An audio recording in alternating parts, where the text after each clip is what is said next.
Hello बच्चों, कैसे हो? तो चलो देखो, हम आप लोगों को आज फजांस रूल बताएंगे। क्या? फजांस रूल, केमिकल बॉन्डिंग का नेक्स्ट चैप्टर, जो कि नेक्स्ट टॉपिक है इसमें, फजांस रूल। अब ये फजांस रूल के अकॉर्डिंग क्या होता है भाई, जानते हो?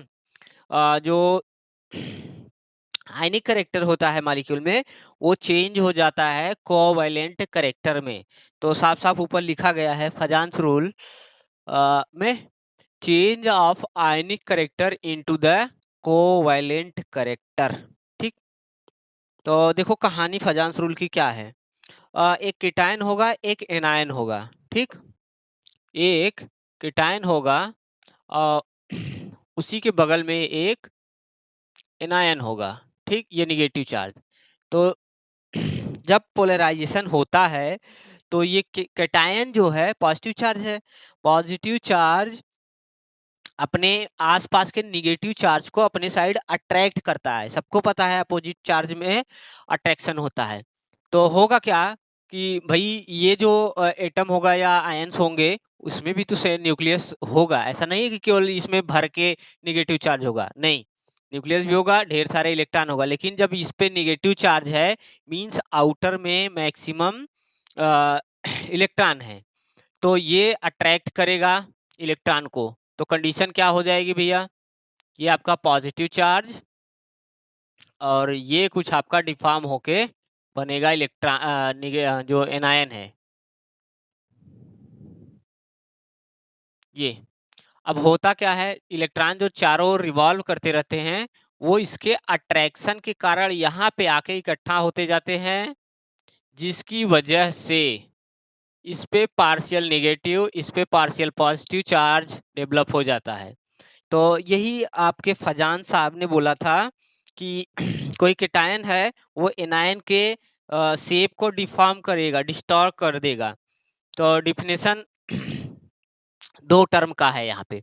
एक पोलराइजेशन होता है, पोलराइजेशन होता है, और एक पोलराइजिंग पावर। इसी पोलराइजेशन को पोलराइजिंग पावर भी कह लो, polarizing power, polarising power.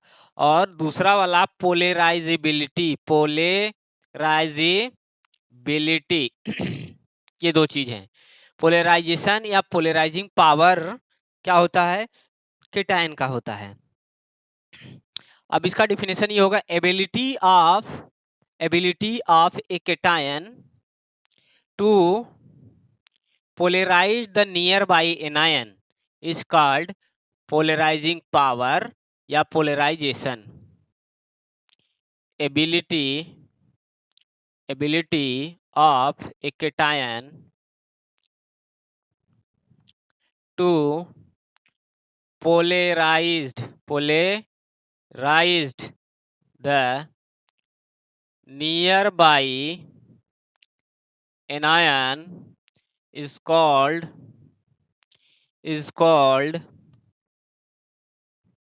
polarization या पोलराइजिंग पावर। ठीक। अब देखो पोलराइजिबिलिटी,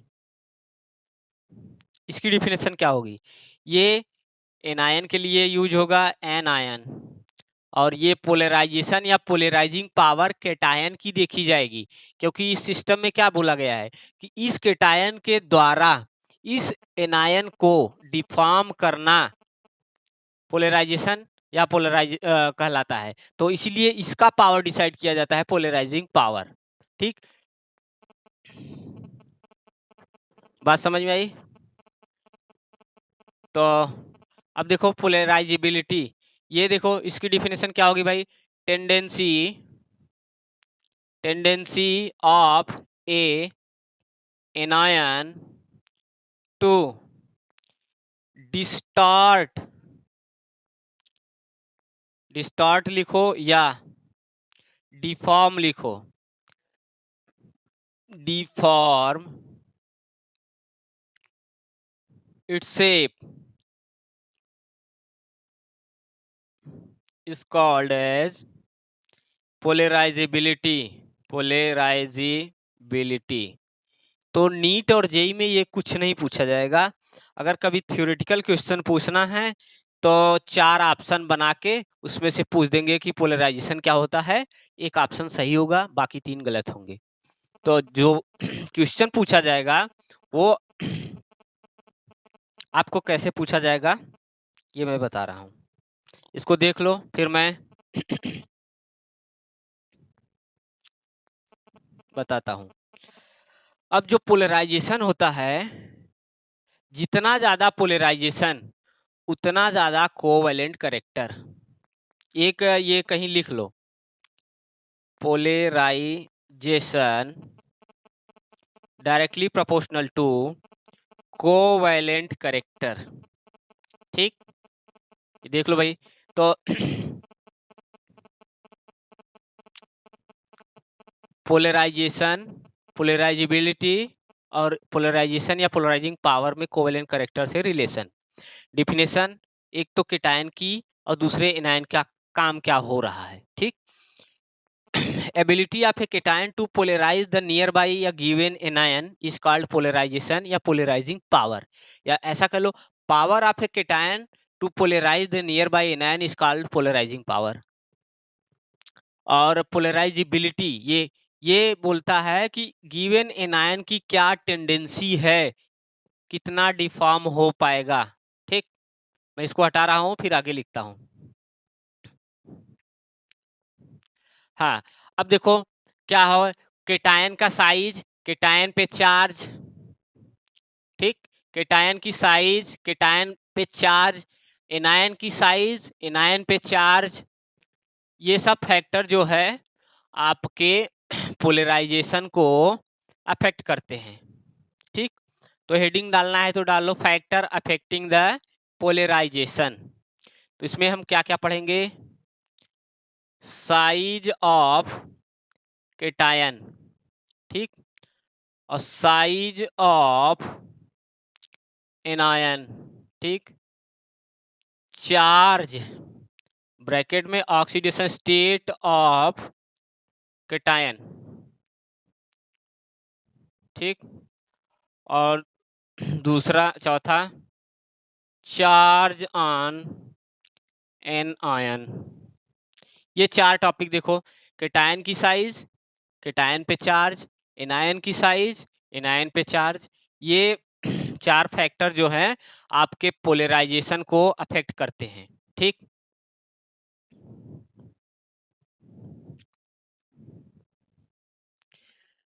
क्या होगा भैया, पोलराइजेशन डायरेक्टली प्रोपोर्शनल टू क्या, size of an ion, ANION। किसको नहीं समझ में आया? ये पॉजिटिव चार्ज है, एक एनायन इतना बड़ा है, दूसरा एनायन इतना बड़ा है, तीसरा एनायन इतना बड़ा है। तो होगा क्या, मान लो इस एनायन नेगेटिव मॉलिक्यूल पे भी तो सेंटर में होगा न्यूक्लियस। कहने का ये मतलब है जो इलेक्ट्रॉन अराउंड है, आउटर मोस्ट में जो इलेक्ट्रॉन है वो किसमें सबसे ज्यादा डिफॉर्म होगा, किसमें सबसे ज्यादा, इस वाले, एक एक कंडीशन करके देखो, इसका इसके साथ एक बार करवाओ। तो इसका न्यूक्लियस यहाँ के इलेक्ट्रॉन से पास में है, तो ये न्यूक्लियस भी इस इलेक्ट्रॉन को खींचेगा, और ये दूसरे जो केटायन जो है उसका भी न्यूक्लियस इसको खींचेगा। तो यहाँ पे पोलराइजेशन कम होगा कंपेयर टू यहाँ। क्यों, यहाँ जो इलेक्ट्रॉन है, यहाँ जो इलेक्ट्रॉन है इसको हम हटा दें। अब देखो इसका इसका मेल हो रहा है, फिर इसको हटा देंगे तो इसका इसका हम कंपेयर करेंगे। तो ऐसा कर लें, ये छोटा वाला है और ये बड़ा वाला बना दें। ठीक, एक बार इससे कंपेयर कर लो, एक बार इससे कंपेयर कर लो, और एक बार इससे। तो ये साइज ऑफ एनायन है, एनायन में इलेक्ट्रॉन एक्सेस में होता है तभी तो उस पर निगेटिव चार्ज आता है। तो कहने का ये मतलब है कि इस वाले इलेक्ट्रॉन को इसके कंपैरिजन में और आसानी से खींच लाएगा अपनी तरफ ये वाला चार्ज, और इस वाले में सबसे आसानी से और सबसे ज्यादा डिफॉर्म करेगा। तो इसलिए बोला जा रहा है कि साइज ऑफ एनायन जैसे जैसे बढ़ेगा वैसे वैसे पोलराइजेशन बढ़ेगी। ठीक, वैसे वैसे पोलराइजेशन बढ़ेगी, और पोलराइजेशन बढ़ेगी तो कोवेलेंट कैरेक्टर बढ़ेगा। ये एक बात समझ में आई। अब दूसरा, साइज ऑफ एनायन के बाद साइज ऑफ कैटायन देखो, साइज ऑफ कैटायन, ये इस चार्ज की बात हो रही है। अब जब साइज ऑफ कैटायन चेंज हो रहा है तो एक एनायन की साइज कांस्टेंट हो जाएगी, बाकी का ये चेंज होगा। तो जैसे जैसे इसका साइज बढ़ेगा, जैसे जैसे इसका साइज बड़ा होगा, इस पे पॉजिटिव चार्ज कम होगा। जब पॉजिटिव चार्ज कम होगा, बोलो, तो जो है पोलराइजेशन कम होगा। एक पॉजिटिव चार्ज ये है, दूसरा वाला ये है, और तीसरा वाला इससे भी बड़ा मैं बना रहा हूं, ये है। ठीक, अब जैसे जैसे साइज बढ़ेगा तो क्या होगा भाई, बोलो, इस पे जो चार्ज है उसका क्या कंडीशन आएगा, चार्ज कम होगा क्योंकि एरिया बढ़ जा रहा है, चार्ज तो प्लस उतना ही है, एरिया बढ़ जा रहा है तो चार्ज का पावर कम हो जा रहा है, इसलिए जो है पोलराइजेशन साइज ऑफ कैटायन के इनवर्सली प्रोपोर्शनल होगा। बात समझ में आई?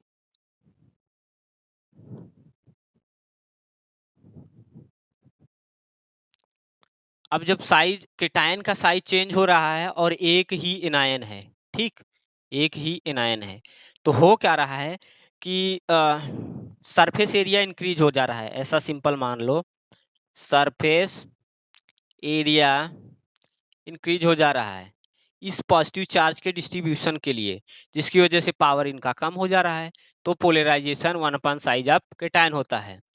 अब polarization directly proportional to charge on cation, तीसरा पॉइंट है, ये तीसरा पॉइंट है, समझ लो। Polarization directly proportional to charge on cation या ऑक्सीडेशन स्टेट, जितना ज्यादा ऑक्सीडेशन स्टेट उतना ज्यादा उसका पोलराइजेशन। क्यों भैया, इस पे एक पॉजिटिव चार्ज है, अब साइज ही छोड़ दो, साइज सबको हम सेम बनाए, इस पे एक पॉजिटिव चार्ज है, इस पे 2 पॉजिटिव चार्ज है, और इस पे 3 पॉजिटिव चार्ज है। तो जहां पे चार्ज जितना ज्यादा उसके न्यूक्लियस का पावर उतना ज्यादा, तो सामने वाले इलेक्ट्रॉन को खींचने का पावर उतना ज्यादा। तो पोलराइजेशन तो यही होता है कि सामने वाले नेगेटिव एटम का इलेक्ट्रॉन कितना अच्छे से खींचा जा रहा है अपनी तरफ, वही ये हुआ। और चौथा टॉपिक है साइज ऑफ एनायन, हो गया है शायद, हाँ, साइज ऑफ एनायन, तो चार्ज जस्ट रिवर्स होगा। अब इन सबको हम कंबाइन करके लिखें तो क्या लिखा जा सकता है, देखो फजांस रूल में हमने क्या पढ़ा भाई, यही पढ़ा कि change of ionic character into covalent character. तो हमको कोवेलेंट करेक्टर या आयनिक करेक्टर यही पूछेंगे। कोवेलेंट करेक्टर को हम शॉर्ट फॉर्म में CVC लिख रहे हैं, covalent character directly proportional to क्या, पोलराइजेशन, ठीक, डायरेक्टली प्रोपोर्शनल टू क्या, साइज ऑफ एनायन, ठीक, डायरेक्टली प्रोपोर्शनल टू, और क्या हो सकता है,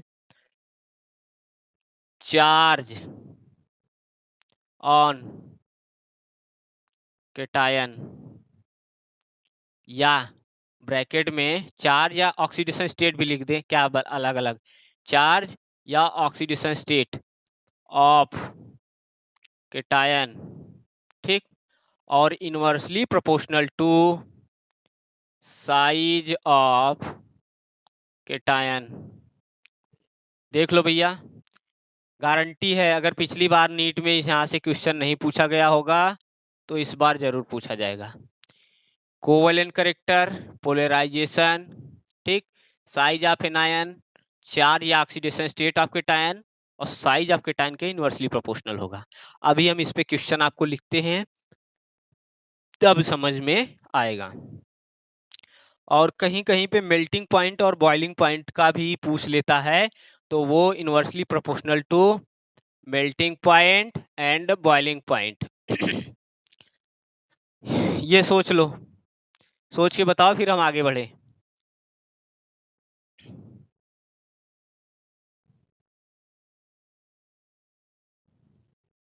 बोलो भाई बोलो।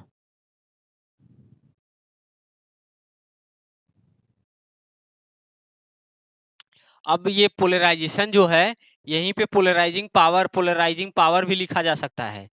पोलराइजिंग पावर, कंफ्यूज मत होना, पावर पूछ दे तो फिर गलती कर दे जाओ। चलो अब मैं क्या कर रहा हूँ कि वीडियो को पॉज करके कुछ क्वेश्चन लिखता हूँ, फिर इसका यूज आपको समझाते हैं, ठीक।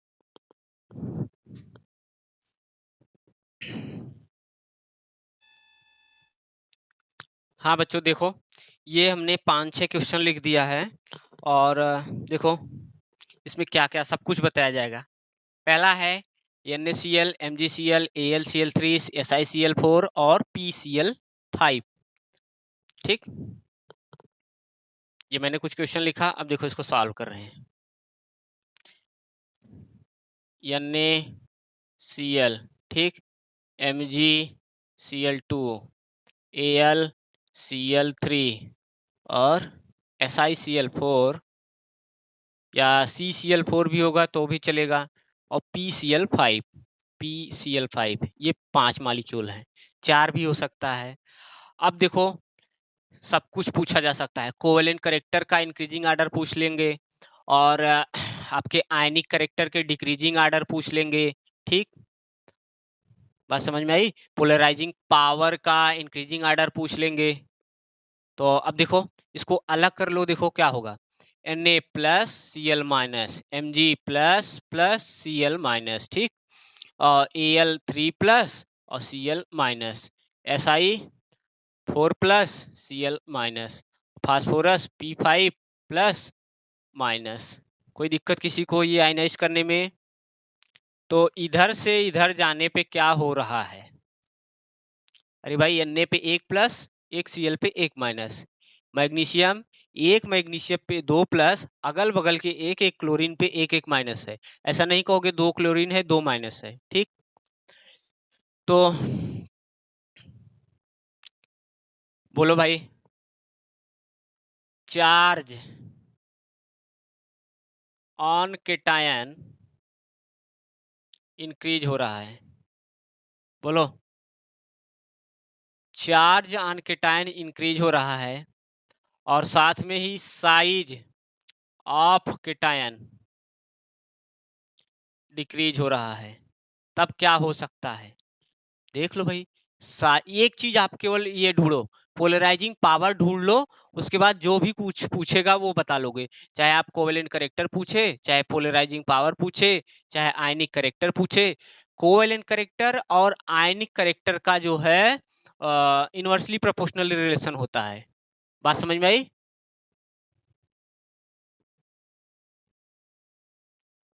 तो देखो अब क्या होगा, अब इधर से इधर जाने पे CBC कोवेलेंट करेक्टर इंक्रीज हो रहा है, तो पोलराइजिंग पावर भी इंक्रीज होगा, आयनिक करेक्टर डिक्रीज होगा।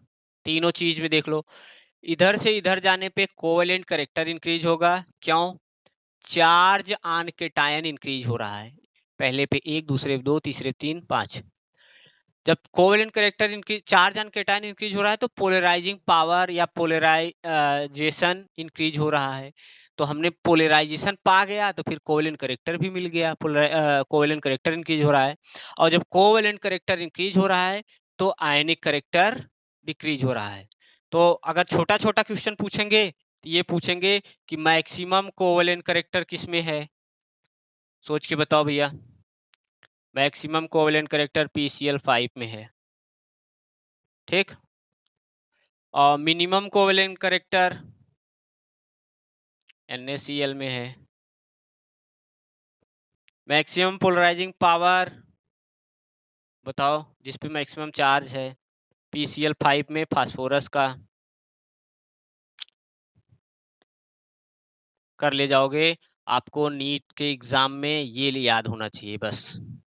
नीट और जेई में ये याद होना चाहिए। किधर से भी घुमा के पूछेंगे, कर ले जाओगे। Next question.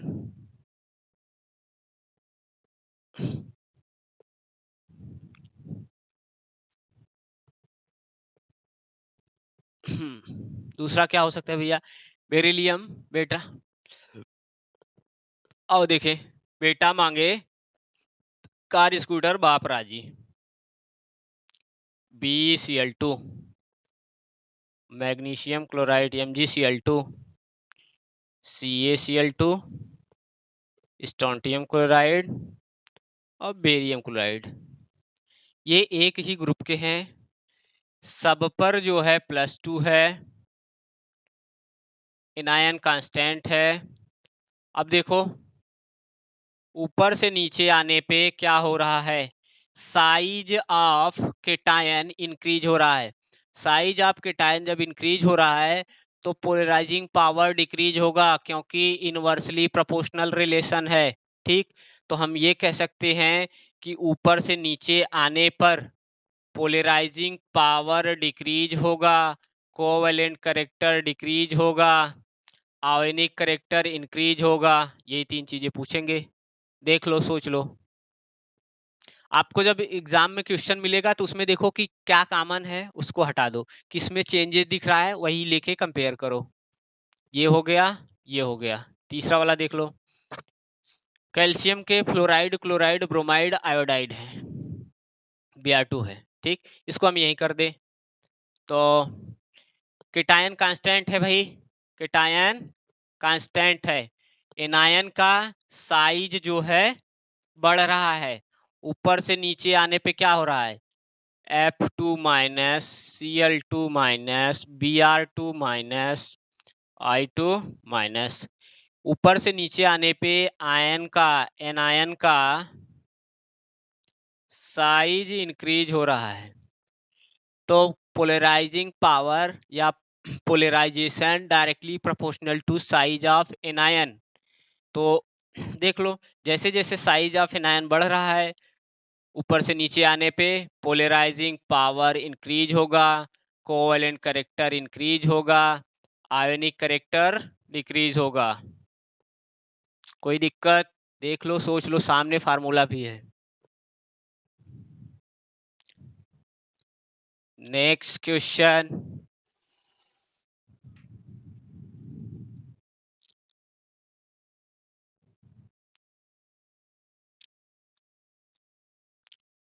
AlF3, AlCl3, AlBr3, AlI3, ये 5 मॉलिक्यूल हैं। कंपेयर करो भाई, कंपेयर करो। यहां भी आपका केटायन कांस्टेंट है, भूल जाओ उसको। F minus, Cl minus, Br minus और I3 माइनस। जाहिर सी बात है 3-3 मॉलिक्यूल हैं, हमसे उससे नहीं मतलब। अब ऊपर से नीचे आने पे एनायन की साइज, एनायन की साइज डिक्रीज हो रही, सॉरी इंक्रीज हो रही है। एनायन की साइज इंक्रीज हो रही है। Formula directly proportional to size of anion. Covalent character increase होगा, पोलराइजिंग पावर इंक्रीज होगा, आयोनिक करेक्टर डिक्रीज होगा। ऊपर से नीचे जाने पे मैक्सिमम किसका कोवैलेंट करेक्टर है, ये AlI3 की, एल्युमिनियम आयोडाइड का। मिनिमम किसका, ये हुआ, ये हुआ। इन दोनों को देखो भाई,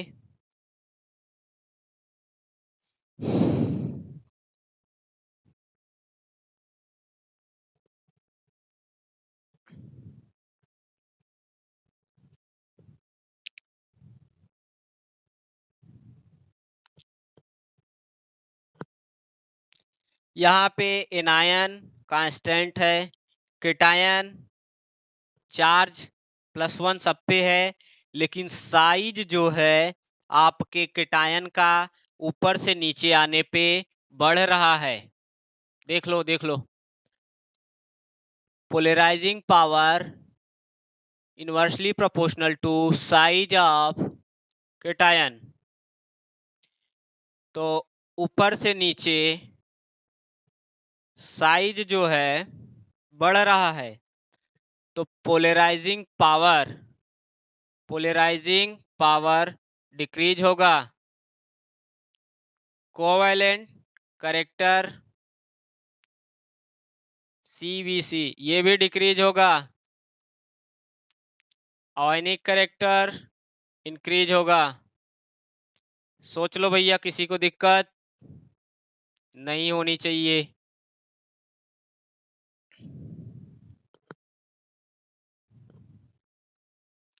आ जाओ बोरान फैमिली में, सेम कंडीशन यही है, +3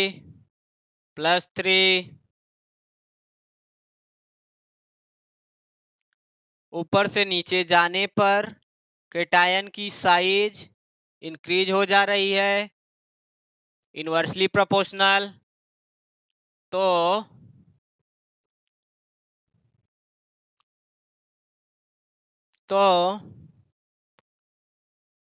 पोलराइजेशन डिक्रीज होगा, कोवैलेंट कैरेक्टर डिक्रीज होगा, आयनिक कैरेक्टर इंक्रीज होगा।